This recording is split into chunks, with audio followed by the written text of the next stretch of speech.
Jane woke up early every morning, just before the sun touched the sky. She smiled as she watched her children sleeping peacefully beside her. Her home was small but filled with laughter, warm food, and love. She didn't have much, but she had her family, and to her, that was everything. She cooked breakfast with joy, humming her favorite gospel song. Her husband, Charles, walked into the kitchen, kissed her on the cheek, and picked up his briefcase. "I'll be back by 7, he said, just like he always did. To everyone around them, they looked like the perfect couple. Jane stayed home, cared for the kids, and made sure Charles lacked nothing. She believed in him. She prayed for him. He was her partner, her best friend.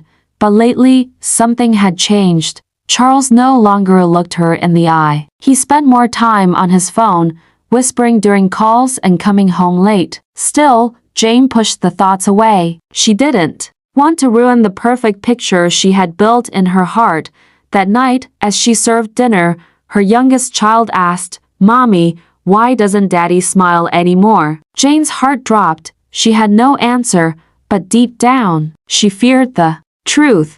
Jane tried to brush away her fears. Maybe Charles was just tired from work. Maybe the stress was too much. But each day, it got harder to believe that. He barely spoke to her. He came home later and later, and when he did, he avoided eye contact and ate in silence. One night, Jane found a strange perfume on Charles' shirt. It wasn't hers. Her heart beat fast, but she told herself it meant nothing. She trusted him, or at least, she wanted to. The next morning, she decided to ask him gently, "Charles, is everything okay? You've been quiet lately." He didn't answer right away. Then, without looking at her, he said, "Don't start, Jane. I'm tired. I have enough problems already." She stood frozen. That tone wasn't like him. Not the Charles she knew. Not the man she built her world around. Later that day, she checked his drawer while putting away clothes. That's when she found the hotel receipt one night. One guest, one big lie. Her hands shook. Her chest felt tight. Tears welled in her eyes as she whispered, "No, not Charles. He wouldn't do this," but the truth had already started breaking through. Jane sat on the edge of her bed, holding the hotel receipt in her hand like a piece of broken glass. Her mind raced with questions. Why would Charles do this? Was she not enough? Was their family not enough? That night, she waited for him. When he came in past 10, she stood at the door, silent but strong. "Charles," she said softly, "we need to talk." He sighed, already annoyed. "Jane, I'm not in the mood." She showed him the receipt. His face changed instantly. His eyes darted. His jaw tightened. The truth was written all over him. "Is it true?" she asked, her voice trembling. Charles didn't answer. He just walked past her, heading to the bedroom. "It's not what you think," he muttered, but it was exactly what she thought.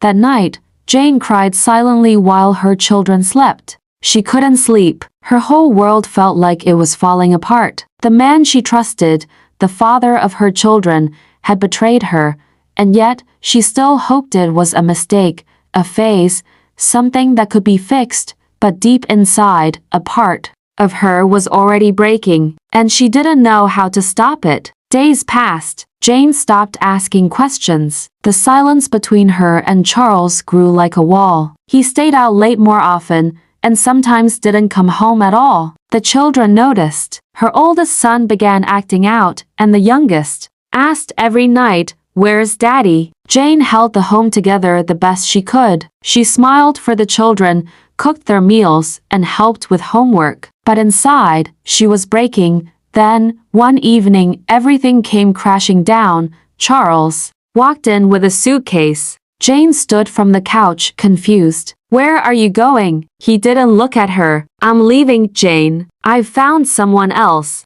I can't pretend anymore."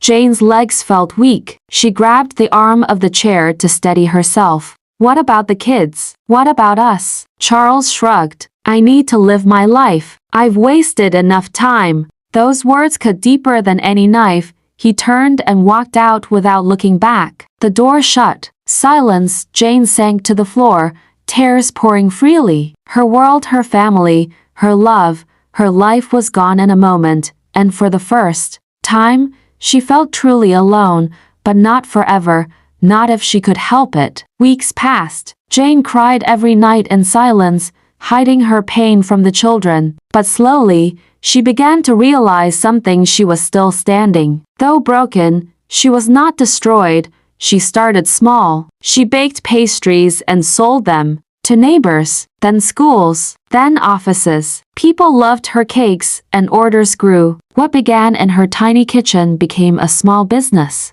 She named it Jane's Joy. Her children watched her with pride. They helped her knead dough, pack boxes, and count change. Her home was filled with laughter again, not the same as before, but real. One day, while delivering a large order, Jane saw Charles at a gas station. He looked tired, worn, and alone. Their eyes met. He tried to speak, but Jane simply smiled, not with anger, not with hate, but with peace. She had found her strength not from Charles, not from anyone but from herself. Jane tucked her children into bed that night and sat by the window. The stars shone above. Her heart still carried scars, but it also carried hope. Her world had once been her family. Now, her world was herself and the beautiful future she was building with her own hands. The end.